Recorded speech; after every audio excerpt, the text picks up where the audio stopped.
buenos días, Dios les bendiga a todos, sean todos muy bienvenidos a la casa de Dios. Ya estamos entrando en el año y comienza más el año laboral. Cuando comenzamos el año parecía que era el tiempo para la mayoría de vacaciones y ahora ya entramos en el año laboral. También con nuevos desafíos que solo Dios sabe lo que vamos a vivir en este año. Por ejemplo, a nivel personal, familiar, lo que ustedes saben que estamos viviendo.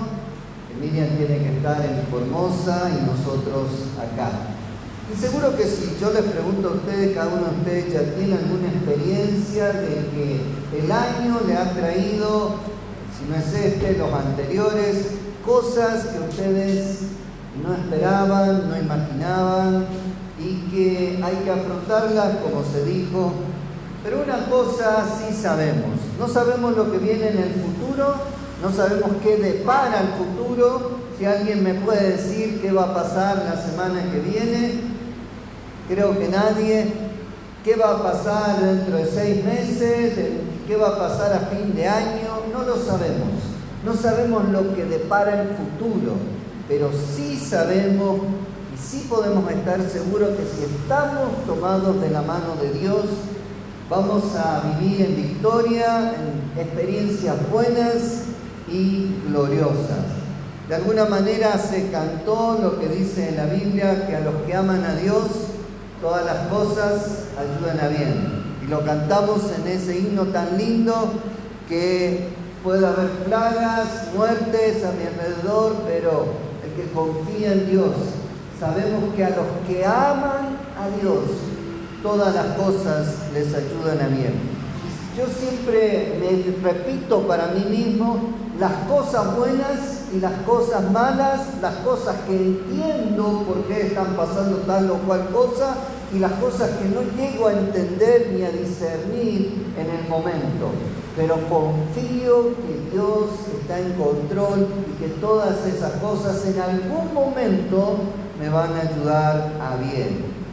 El lema de este año, ya creo que todos lo sabemos, está en 1 Tesalonicenses 5:17, que dice orar sin cesar. Y en la Reina Valera actualizada, oren sin cesar. ¿Qué tal si lo decimos juntos, estas 3 palabras? Oren sin cesar. Una vez más, oren sin cesar. Orar sin cesar.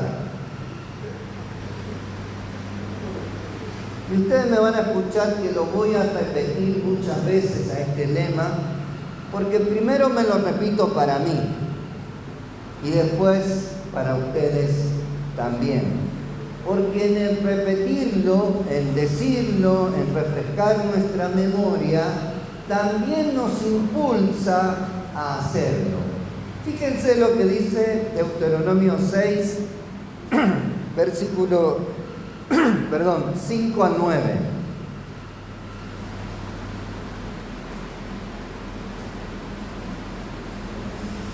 Yo leo en Dios habla hoy. Un pasaje muy conocido del Antiguo Testamento. El Shema Israel. Oye Israel, el Señor nuestro Dios es el único Señor.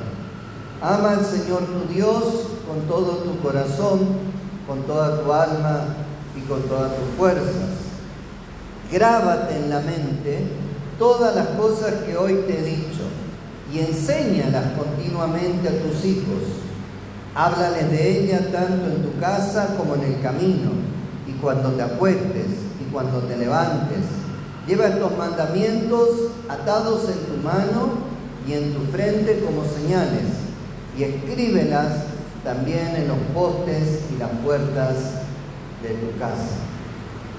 Este mandamiento, este pasaje de la Biblia es muy conocido y nos enseña la importancia de memorizar la palabra de Dios y después recordársela a nuestros hijos, en primer lugar. en todo lugar donde estemos. Vamos de viaje y tenemos que recordarle la palabra, estamos en la casa y tenemos que recordar la palabra, estamos haciendo algo y tenemos que recordar la palabra de Dios. Ahora, así como para el pueblo de Israel era este mandato, también es para nosotros de recordarnos entre nosotros la palabra de Dios. Porque nuestra memoria a veces nos falla o no nos recordamos toda la Biblia. ¿Quién me puede decir que se recuerda toda la Biblia? ¿Quién me puede decir que se recuerda todo un libro entero de la Biblia? Un tiempo me desafié a memorizarme todo Marcos. Llegué hasta la mitad y les soy sincero, no pude seguir. Dije, tengo que memorizar la Biblia. Y bueno, voy a empezar por el Evangelio más corto. Bueno, los primeros capítulos sí.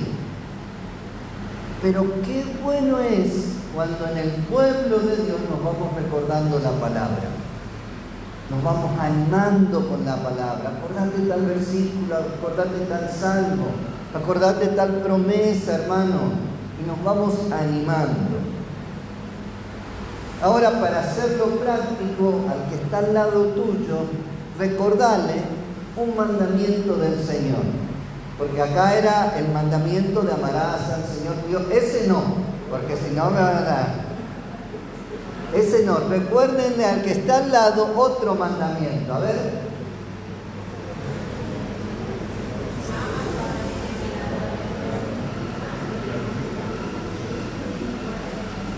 Estoy casi seguro que usaron los 10 mandamientos. Usaron los 10 mandamientos porque es ahí lo más fácil y que recordamos más de seguido. Pero nos hace bien recordarnos de buena manera la palabra de Dios. Y era tanto el recordarse la palabra que pedían que tengan atado en la mano y en la frente. Yo no sé si ustedes vieron algunos de los judíos ortodoxos que tienen una cajita acá arriba. En esa cajita está este versículo. Y no sé si entraron en la casa de algún judío o negocio y al lado de la puerta tiene un cosito así que suele ser de bronce y hueco y adentro tiene ese versículo. Porque dice que hay que escribirlo en los postes de la casa. Pero hoy va a ser feo que estén escribiendo, entonces ellos le ponen algo más delicado y normalmente antes de entrar en su casa tocan eso. Lo besan y tocan. Para recordar la palabra de Dios. Para recordar este pasaje. Oye Israel, el Señor nuestro Dios, el Señor uno es, y amarás al Señor tu Dios con todo tu corazón y toda tu mente. La Nueva Traducción Viviente dice, el versículo 6 quiero enfocar, en la otra dice recordar, y en esta dice, debes comprometerte con todo tu ser a cumplir cada uno de estos mandatos que hoy te entrego. Repítelos a tus hijos una y otra vez, habla de ellos en tus conversaciones cuando estés en tu casa, cuando vayas por el camino, cuando te acuestes y cuando te levantes. Átalos a tus manos, llévalos sobre tu frente como un recordatorio, escríbelos en los marcos de la entrada de tu casa y en las puertas de la ciudad. Ustedes, si se dieron cuenta, inmediatamente después de dar el mandamiento, oye Israel, el Señor nuestro Dios, amarás al Señor, está el guardarlo en el corazón, en primer lugar. Reina Valera dice así, la Nueva Traducción Viviente dice comprometerse a cumplirlo. Y Dios habla hoy, que también lo leímos, dice grabarlo en la mente. ¿Qué nos enseña esto? Que no debo enseñar o pedir a los demás que cumplan algo que yo no estoy dispuesto a cumplirlo primero. Primero lo guardo en mi corazón, primero lo memorizo, primero lo recuerdo, primero lo hago carne para después poder enseñarlo. En este caso habla de los hijos, de la familia, del pueblo de Dios. Y hay un pasaje en el Antiguo Testamento que es muy claro sobre esto, Hechos 1:1, si alguien lo quiere buscar y leer, de lo que Jesús empezó a hacer y a enseñar.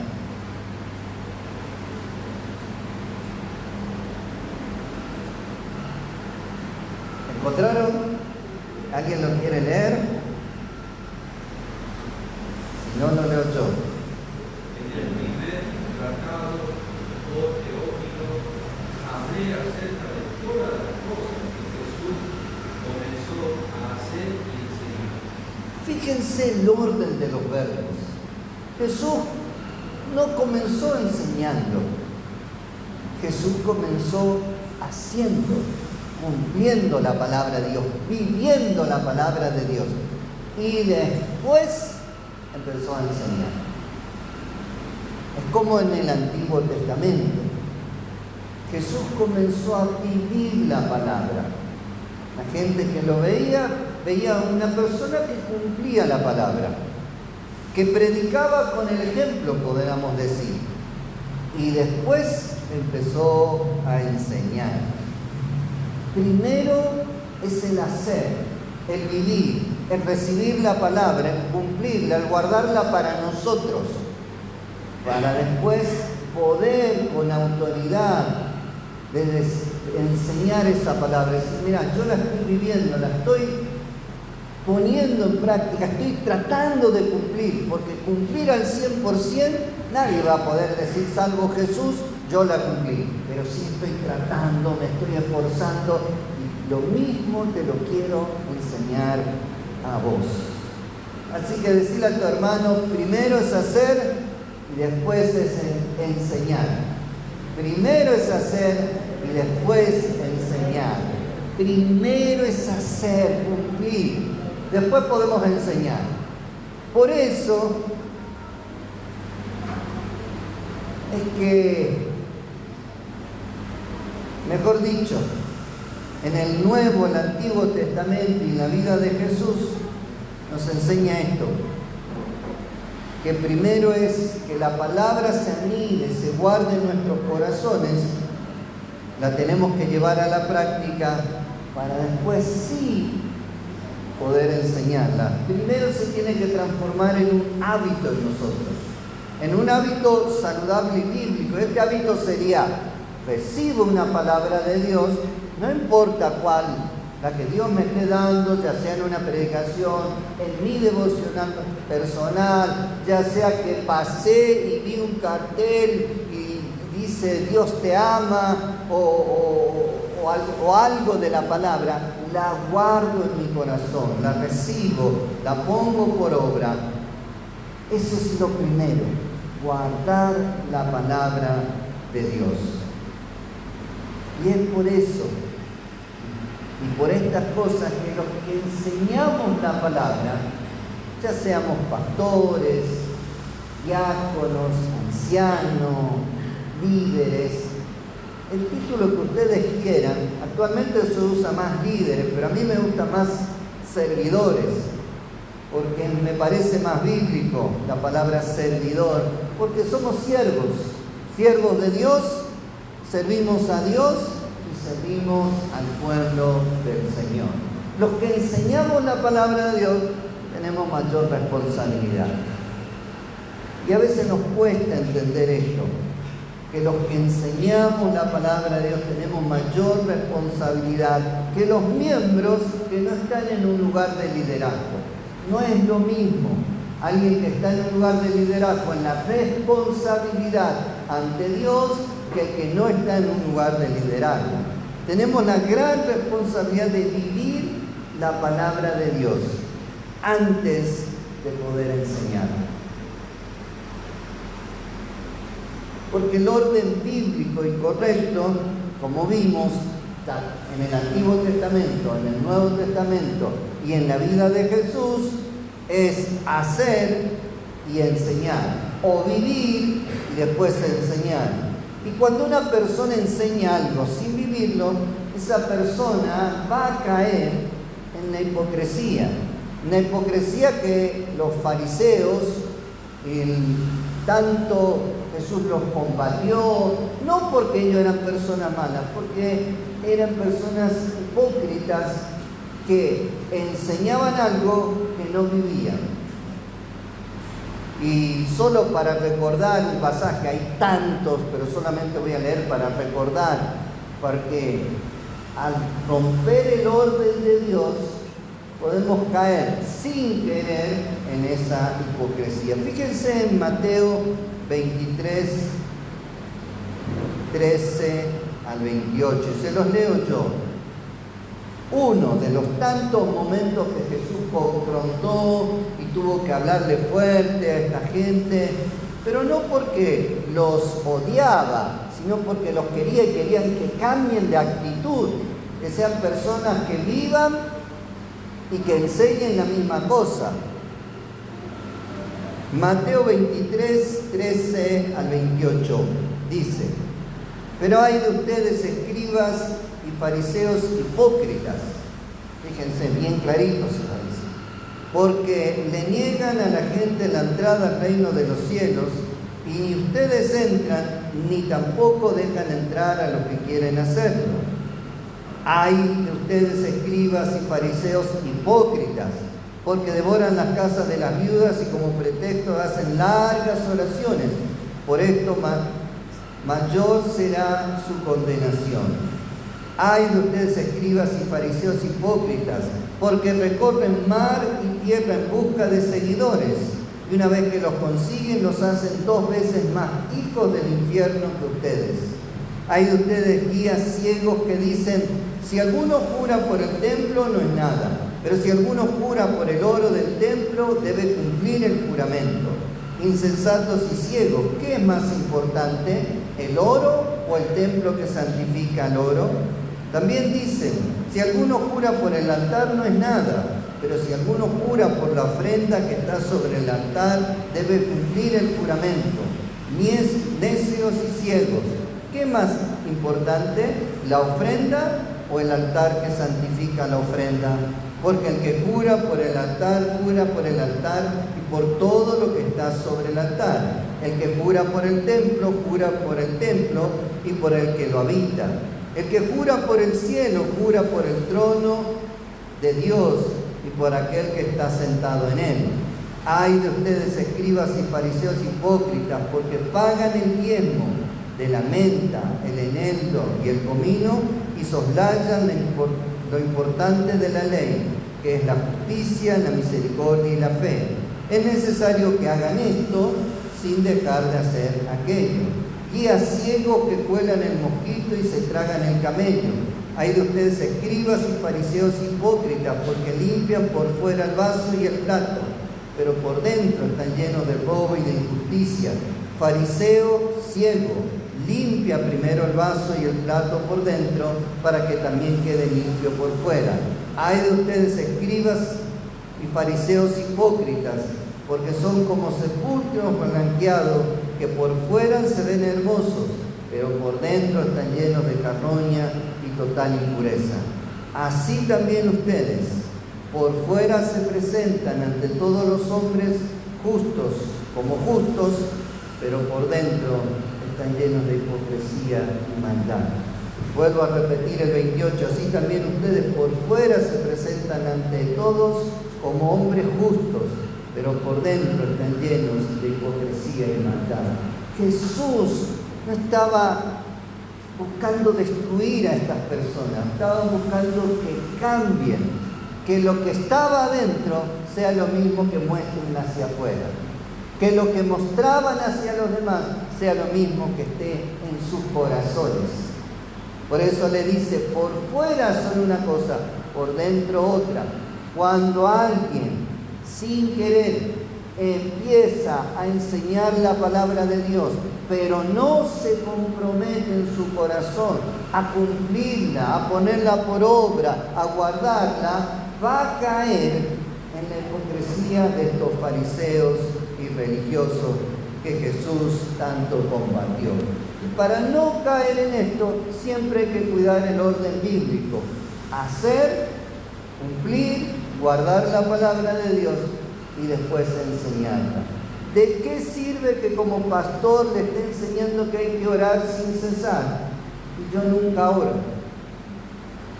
Un día me van a decir, pastor, usted es un hipócrita. Nos enseñó que hay que orar, pero usted no ora. Y tienen toda la razón. Antes de enseñarle que hay que orar, yo tengo que ser una persona de oración. Tengo que orar primero, tengo que demostrarlo, porque después puedo decirle, sí, hermano, estemos en oración, vengamos a orar, compartamos las cargas juntos.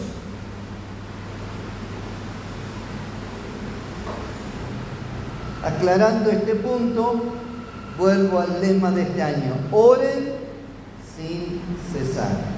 Qué tremenda responsabilidad para nosotros los líderes, los servidores. Tenemos que ser los primeros en orar sin cesar. Y orar por el pueblo, por las necesidades. Orar para que Dios derrame su presencia, como cantábamos hoy también, ese hermoso canto, que Dios derrame su presencia y todas las cosas buenas que Dios tiene preparado vengan para su pueblo. Si Dios tiene preparado sanidades, que vengan las sanidades. Si Dios tiene preparado restaurar familias, que venga esa restauración. Si Dios tiene preparado que muchas más personas escuchen el Evangelio, se conviertan y sean hijos de Dios, que venga.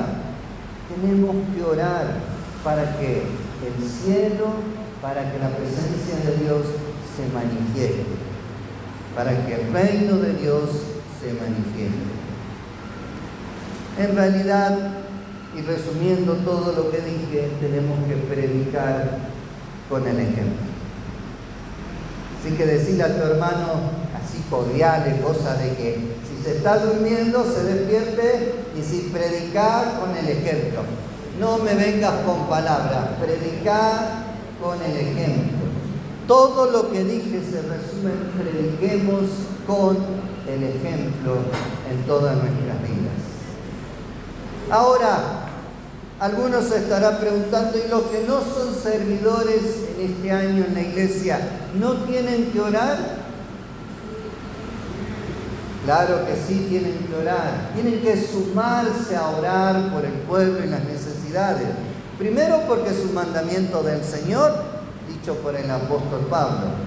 Segundo, porque te va a bendecir. Más tiempo hablando con Dios te va a bendecir, te puedo asegurar que te va a bendecir. Más tiempo pasamos con una persona, más nos contagiamos de esa persona, más recibimos la esencia de esa persona.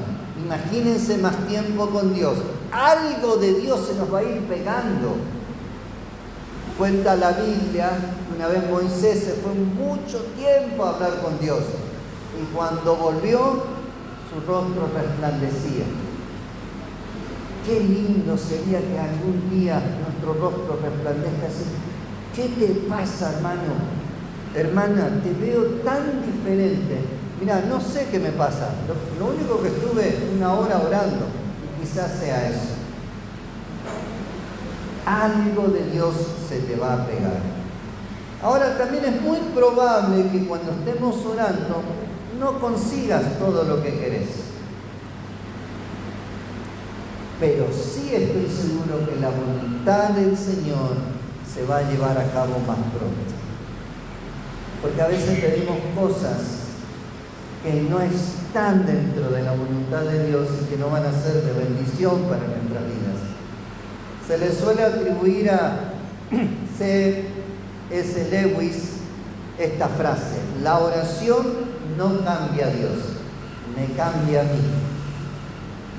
Cuando empieces a orar, no pienses que le vas a cambiar a Dios, te va a cambiar a vos. Los beneficios de orar son innumerables, no los voy a justamente enumerar, ustedes conocen. Y ahora, si es tan bueno orar, si es un mandamiento, A mí me surge la pregunta, ¿por qué los cristianos del mundo no oramos más? Ahora dentro de unos días empieza el Ramadán. ¿Conocen lo que es el Ramadán? ¿Alguien? El mes, ¿qué es? ¿Qué es? El mes santo de los musulmanes, donde todo el mes ayunan, ¿escucharon? Todo el mes ayunan y oran, en todo el mundo. Y ustedes van a encontrar un musulmán en medio de Europa, así.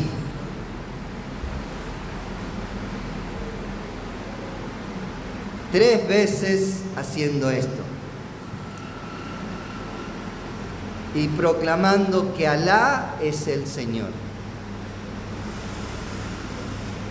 Y nosotros, los cristianos, nos cuesta orar un poquito más.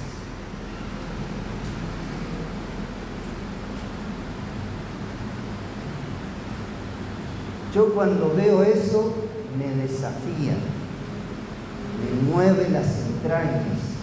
Digo, ¿cómo esa gente que no conoce a Dios puede rendir tanta devoción y culto a su Dios? Y lo único que repiten es Alá es Dios. Mahoma es su profeta y Alá es Dios.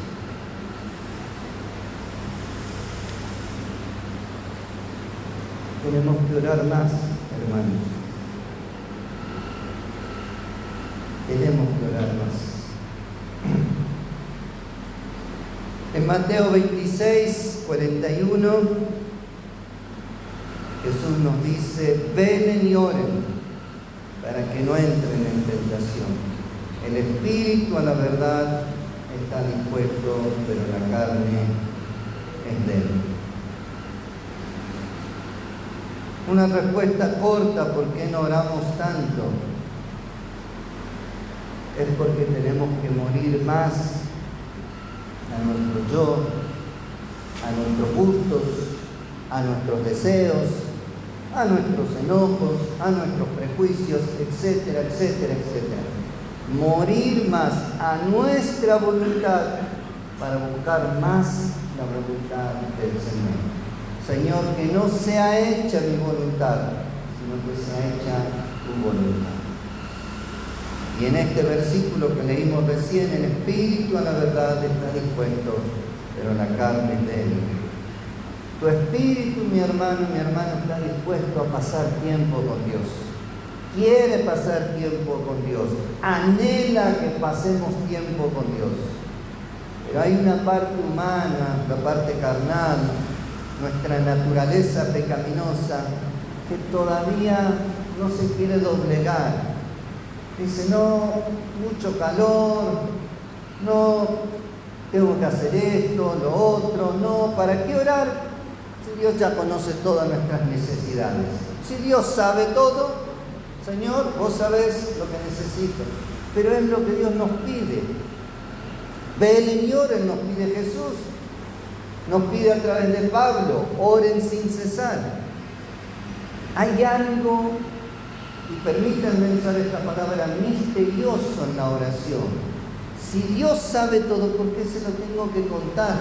Pero Él espera que yo le cuente mi vida, que le cuente mis necesidades, que le diga, Señor, esta persona está pasando esto, ayúdalo, bendecilo. No porque Dios no lo sabe, sino porque Dios quiere y espera